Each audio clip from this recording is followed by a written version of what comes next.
पुर नामक एक सुंदर गांव में एक किसान और उसकी पत्नी रहा करते थे।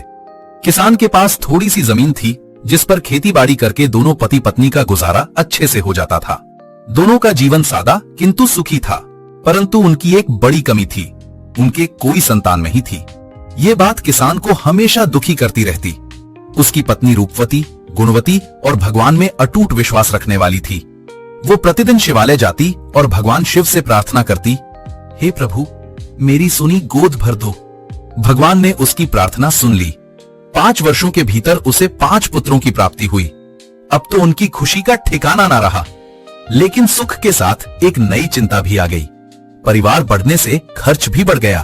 अब उतनी सी जमीन से सबका पालन पोषण करना कठिन हो गया था। किसान दिन रात चिंता में डूबा रहता। एक दिन जब उसकी पत्नी ने उसे उदास देखा तो बोली, आप इतने परेशान क्यों रहते हैं? मैंने सुना है कि हमारे नगर के राजा बहुत ही दयालु हैं और उन्हें नई नई पहेलियां पूछने का बड़ा शौक है। जो भी उनकी पहेली का सही उत्तर देता है उसे राजा भरपूर इनाम देते हैं। आप एक बार दरबार में जाइए और उनकी पहेली का उत्तर दीजिए। मुझे विश्वास है आपको वहां से निराशा नहीं मिलेगी। किसान ने चिंतित स्वर में कहा, अरे भाग्यवान, तू तो जानती ही है मैं ठहरा सीधा साधा इंसान, भला मैं राजा की कठिन पहेली का उत्तर कैसे दे पाऊंगा? पत्नी मुस्कुराकर बोली, आप बस मेरी बात मान लीजिए। जब राजा आपसे पहेली पूछें तो 2 दिन का समय मांग लीजिए, मैं आपको उसका उत्तर बता दूंगी। किसान को ये बात ठीक लगी और उसने झिझकते हुए कहा, एक समस्या और है। मेरा एक मित्र राज दरबार में काम करता है। उसने बताया था कि जब कोई व्यक्ति राजा की पहेली का उत्तर देने जाता है तो दरवाजे पर पहरेदार उसे रोकते हैं और कहते हैं, जो भी इनाम राजा से मिलेगा उसका आधा हमें देना होगा। अब बताओ, अगर ऐसा हुआ तो मेरे हिस्से में क्या बचेगा? पत्नी ने शांत स्वर में कहा, आप चिंता मत कीजिए। जब दरबान आपसे आधा इनाम मांगे तो बिना झगड़े हामी भर लीजिए। हमें बस किसी तरह दरबार तक पहुंचना है, बाकी सब मैं संभाल लूंगी। पत्नी की बात मानकर किसान अगले ही दिन राज दरबार के लिए निकल पड़ा। जब वो दरबार के फाटक पर पहुंचा तो वही हुआ जिसकी उसे आशंका थी। पहरेदारों ने उसे रोक लिया और कहा, राजा से जो भी इनाम मिलेगा उसका आधा हमें देना होगा। किसान ने बिना किसी हिचकिचाहट के हामी भर दी। पहरेदारों ने उसे अंदर जाने दिया। जब किसान राज दरबार में पहुंचा तो वहां की भव्यता देखकर उसकी आंखें फटी की फटी रह गईं। सजे धजे दरबार, सोने चांदी से जड़े सिंहासन और चारों ओर बैठे राजपुरुषों को देखकर वो आश्चर्य से भर उठा। वो आंखें फाड़ फाड़ कर महल की सुंदर नक्काशियों और चमक दमक को देख रहा था। उधर राज दरबार में जब राजा की पहेली का उत्तर कोई नहीं दे पाया तो उनकी नजर उस किसान पर पड़ी। राजा मुस्कुराकर बोले, क्या तुम भी मेरी पहेली का उत्तर देने आए हो?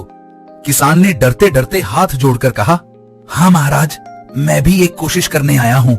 राजा हंस पड़े और बोले, तो सुनो मेरी पहेली। बताओ वो कौन सी चीज है जिसके पीछे इंसान लकीर का फकीर बनकर घूम रहा है? ये सुनते ही किसान का चेहरा उतर गया। वो घबरा तो गया पर अपनी घबराहट छुपाते हुए बोला, महाराज, मुझे इस पहेली का उत्तर खोजने में 2 दिन लगेंगे। कृपया 2 दिन का समय दीजिए। राजा ने उसे 2 दिन का समय दे दिया। किसान घर लौटा और अपनी पत्नी को सारी बात बताई। पत्नी मुस्कुराकर बोली, बस ये तो बहुत आसान पहेली है।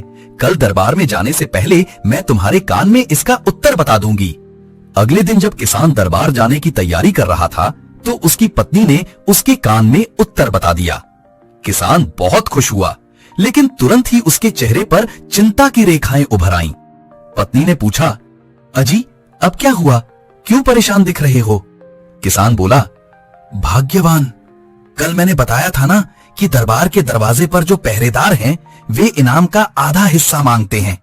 अब अगर मैं इनाम में कुछ मांगूं तो उसका आधा हिस्सा तो उन्हें देना पड़ेगा।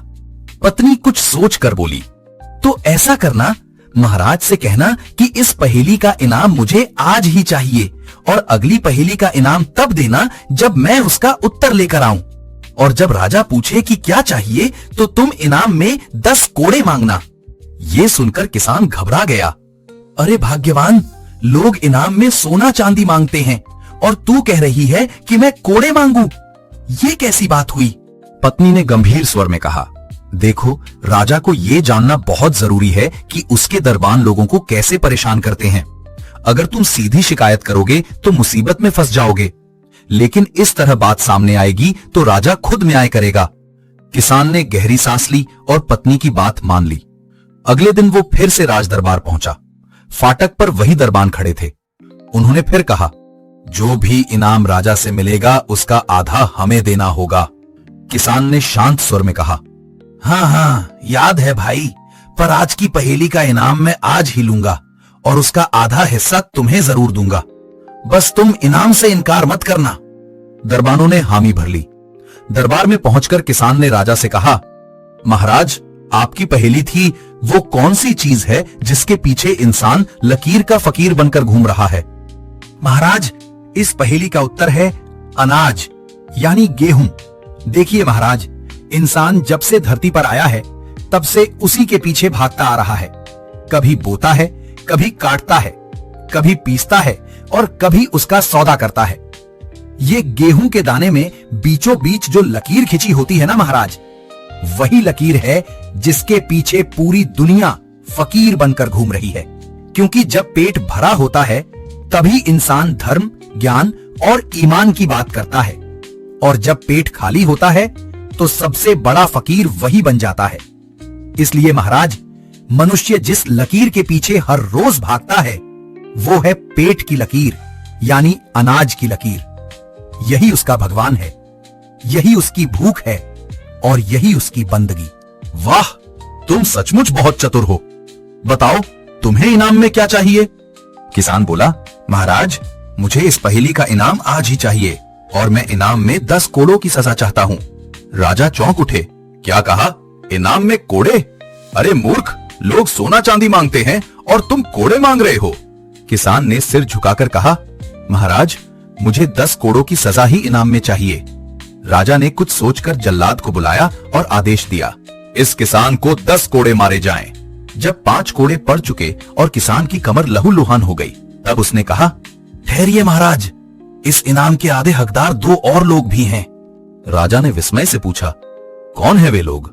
किसान ने उत्तर दिया, महाराज, जब मैं दरबार में आया था तो दरवाजे पर खड़े 2 दरबान मुझसे बोले थे कि जो भी इनाम मिलेगा उसका आधा हिस्सा उन्हें देना होगा, इसलिए 5 कोड़े तो उन्हें भी मिलने चाहिए। राजा ये सुनकर क्रोध से भर उठे। उन्होंने आदेश दिया, उन दोनों दरबानों को दरबार में पेश किया जाए। कुछ ही देर में दोनों दरबान लाए गए। राजा ने कहा, जल्लाद, इन दोनों को भी इनाम दो, लेकिन आधा नहीं, पूरा। और फिर राजा ने आदेश दिया, 5 नहीं, पूरे 10 कोड़े इन्हें लगाए जाएं। और हाँ, हाथ जरा तेज चलाना। ये सुनकर दोनों सिपाहियों की सिट्टी पिट्टी गुम हो गई। जल्लाद ने बड़े जोर से उन पर 10-10 कोड़े बरसाए। 10 कोड़े खाने के बाद दोनों सिपाही निढाल होकर जमीन पर गिर पड़े और रहम की भीख मांगने लगे। राजा ने तत्काल ही दोनों को नौकरी से निकाल दिया। अब राजा ने किसान से दूसरी पहेली पूछी, बताओ, वो कौन सी चीज है जो सुबह 4 पैरों पर, दोपहर में 2 पैरों पर और तीसरे पहर 3 पैरों पर चलती है? पहेली सुनकर किसान ने फिर 2 दिन का समय मांगा और राज दरबार से अपने घर की ओर चल पड़ा। घर पहुंचकर उसने अपनी पत्नी को सारी बातें बताईं। कैसे उसने 5 कोड़े खाकर उन दोनों सिपाहियों को 10-10 कोड़े लगवाए और राजा ने उन्हें नौकरी से भी निकाल दिया।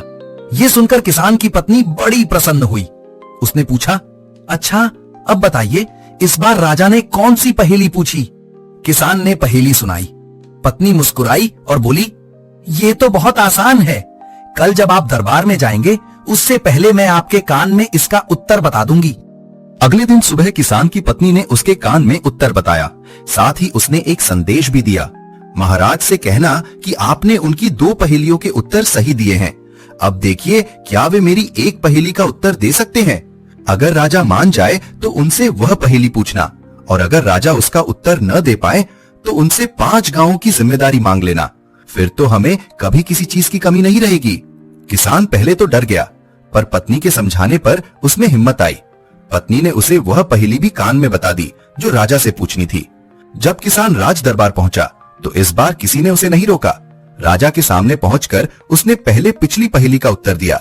किसान बोला, महाराज, आपकी पहेली थी, सुबह 4 पैरों पर, दोपहर में 2 पैरों पर और तीसरे पहर 3 पैरों पर कौन चलता है? इसका उत्तर है मनुष्य की उम्र, बचपन, सुबह। में बच्चा 4 पैरों पर चलता है, यानी हाथ पैर टेक कर घुटनों के बल।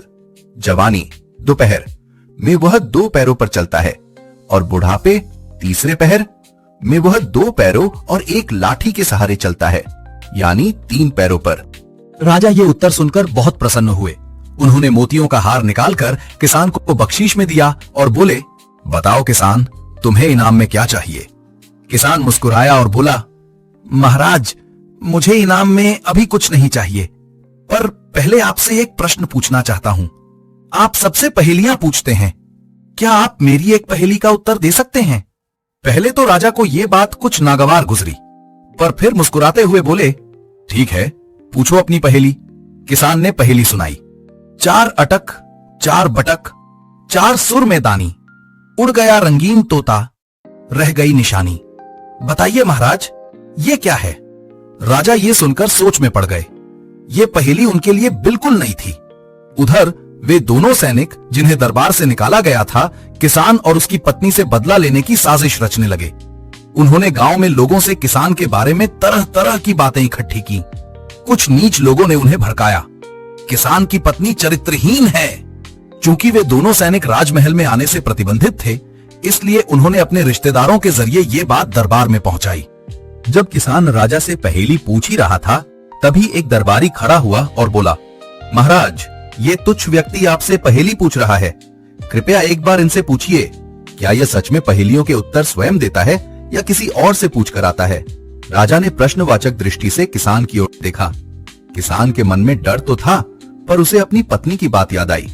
अपने डर को चेहरे पर मत आने देना। किसान ने शांति से उत्तर दिया, महाराज, सच्चाई ये है कि इन पहेलियों के उत्तर मुझे मेरी पत्नी बताती है। यह सुनकर राजा प्रसन्न हो गए और बोले, वाह, हमारे राज्य में इतनी बुद्धिमान स्त्रियां भी रहती हैं। ये जानकर मुझे गर्व हुआ। लेकिन वही दरबारी फिर से बोल उठा, महाराज, ये भी संभव है कि ये पहेली भी उसी स्त्री ने अपने पति के जरिए आपसे पूछवाई हो। और एक बात और जान लीजिए, वह स्त्री इस सम्मान की पात्र नहीं है, क्योंकि वह चरित्रहीन है। गांव वालों ने कहा है कि किसान अपनी पत्नी के पास नहीं भटकता, फिर भी वह 5 पुत्रों की मां बन गई है। यह सुनकर राजा का चेहरा तमतमा उठा। उन्हें ये अपना अपमान लगा कि ऐसी स्त्री उनके सामने प्रश्न पूछने का साहस रखती है। राजा ने क्रोध में कहा, किसान, जाकर अपनी पत्नी से कहो कि वो कल तुम्हारे साथ राज दरबार में उपस्थित हो। हम स्वयं उससे मिलना चाहते हैं। किसान भयभीत होकर घर लौटा और सारी बात अपनी पत्नी को बताई। वो बोला, भाग्यवान, हम भले भूखे रहते थे पर चैन से रहते थे। तुमने ये कैसी मुसीबत मोल ले ली? पत्नी ने शांत स्वर में कहा, आप नाहक ही डर रहे हैं। चिंता मत करें, सब ठीक होगा। मैं सब संभाल लूंगी। अगले दिन जब किसान अपनी पत्नी को लेकर राज दरबार नहीं पहुंचा, तो राजा ने क्रोध में सिपाहियों को भेजा कि जाकर दोनों को दरबार में लाएं। सिपाही जब किसान की पत्नी के पास पहुंचे तो उसने कहा, महाराज से जाकर कहो, मैं चाहे जैसी भी हूँ, उनके नगर की एक स्त्री हूँ, और जब तक ये प्रमाणित नहीं हो जाता कि मैं चरित्रहीन हूँ, मैं अभी भी पूजनीय हूँ। यदि महाराज मुझे अपनी पुत्र वधू जैसा सम्मान देकर शाही बग्गी में बुलाएंगे, तभी मैं राज दरबार में उपस्थित होंगी। सिपाहियों ने ये संदेश राजा को दिया। ये सुनकर राजा का चेहरा लाल हो गया, पर कुछ सोचकर वह शांत हो गए। अब उनमें भी यह उत्सुकता जागी, देखूं तो सही, ऐसी कौन स्त्री है जो इतनी निडर होकर मुझसे शर्त रख रही है। अगले दिन राजा ने उसके लिए शाही बग्गी और कुछ राजसी आभूषण सिपाहियों के हाथ भिजवाए। दोनों पति पत्नी शाही अंदाज में राज दरबार पहुंचे। राजा ने स्वयं उनका भव्य स्वागत किया और किसान की पत्नी को एक सिंहासन पर बिठाया। उसके बाद राजा ने किसान की पत्नी से कहा, हमने तुम्हारे बारे में कुछ अनुचित बातें सुनी हैं, और फिर भी तुम में इतना साहस है कि तुम हमसे पहेली पूछने का साहस रखती हो। इस पर किसान की पत्नी ने हाथ जोड़कर विनम्रता से कहा, महाराज, आपने मुझे अपनी पुत्र वधू के रूप में यहाँ बुलाया है, इसलिए मैं चाहती हूँ कि हमारी बातचीत भी उसी मर्यादा में हो। और जहाँ तक मेरे ऊपर लगे इस दाग का प्रश्न है, तो ये दरबारियों की एक साजिश है। सच ये है कि मेरे पति मेरे पास नहीं आए, फिर भी मैं 5 पुत्रों की मां बनी हूँ। ये किसी अधर्म का परिणाम नहीं, बल्कि मेरे व्रतों की शक्ति का फल है। राजा ने आश्चर्य से पूछा, व्रतों की शक्ति? ये कैसे संभव है? किसान की पत्नी मुस्कुराकर बोली, महाराज, पहले आप मुझे एक बात बताइए, क्या कभी आपने पूरी निष्ठा और भक्ति के साथ भगवान से कुछ मांगा हो और भगवान ने आपकी मनोकामना पूरी की हो? राजा ने थोड़ी देर सोचकर कहा, हाँ, ऐसा कई बार हुआ है। किसान की पत्नी बोली, तो महाराज, भगवान केवल राजाओं के ही नहीं, हम सामान्य मनुष्यों के भी होते हैं।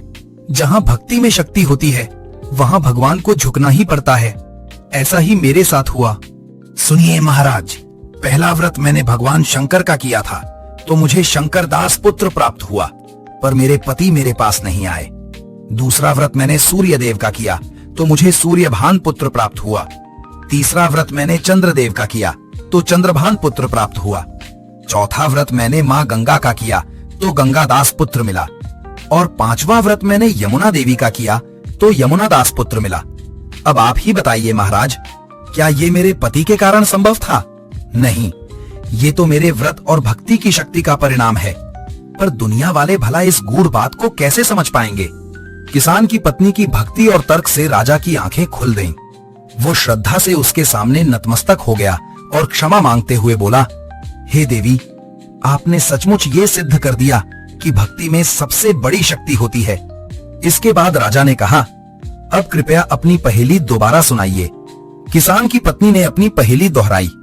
4 अटक 4 बटक, 4 सुर में दानी, उड़ गया रंगीन तोता, रह गई निशानी। राजा ने बहुत सोच विचार किया, दरबारियों से भी पूछा, पर कोई इस पहेली का उत्तर नहीं दे सका। अंततः राजा ने विनम्रता से कहा, हे देवी, अब आप ही इसका उत्तर बताइए। किसान की पत्नी बोली, महाराज, मैं एक शर्त पर उत्तर दूंगी। यदि मैं सही निकली तो आप मुझे 5 गांवों की जमींदारी देंगे। राजा ने सहर्ष स्वीकृति दी। फिर किसान की पत्नी ने उत्तर बताया, महाराज, इस पहेली का उत्तर है मानव जीवन, अर्थात जन्म और मृत्यु। अब सुनिए इसका अर्थ। 4 अटक से तात्पर्य है हमारे शरीर के 4 मुख्य अंग, 2 हाथ और 2 पैर, जिनसे हम चलते और काम करते हैं। 4 बटक हैं, 2 आंखें और 2 कान, जिनसे हम इस संसार को देखते और सुनते हैं। 4 सुर में दानी का अर्थ है हमारे शरीर की 4 जीवन ज्योतियां, सांस, चेतना, मन और प्राण। यही हमारे जीवन के सुर हैं जो शरीर को जीवित रखते हैं। अब सुनिए अंतिम पंक्ति। उड़ गया रंगीन तोता, रह गई निशानी। ये रंगीन तोता आत्मा का प्रतीक है महाराज। जब आत्मा शरीर से उड़ जाती है तो ये शरीर केवल मिट्टी की निशानी बनकर रह जाता है। इसलिए इस पहेली का गूढ़ अर्थ यही है कि जब आत्मा अर्थात रंगीन तोता उड़ जाती है तो शरीर केवल एक निशानी रह जाता है। यानी ये पहेली मानव जीवन और मृत्यु के रहस्य को दर्शाती है। राज दरबार में तालियों की गड़गड़ाहट गूंज उठी। सभी दरबारी किसान की पत्नी की बुद्धिमत्ता की प्रशंसा करने लगे। जो दरबारी पहले उसकी निंदा कर रहे थे, वे शर्म से सिर झुकाए खड़े रह गए। राजा ने उठकर घोषणा की, इस स्त्री ने केवल 5 गांवों की नहीं बल्कि 10 गांवों की जमींदारी पाने का अधिकार अर्जित किया है। राजा ने उन्हें अनमोल उपहार दिए और बड़े सम्मान के साथ विदा किया। अब किसान और उसकी पत्नी के जीवन में खुशियां ही खुशियां थीं। तो दोस्तों, यह थी आज की कहानी। कहानी यहीं खत्म होती है। कहानी कैसी लगी कमेंट करके जरूर बताइएगा। चैनल पर नए हैं तो चैनल को सब्सक्राइब करना बिल्कुल भी मत भूलिएगा। मिलते हैं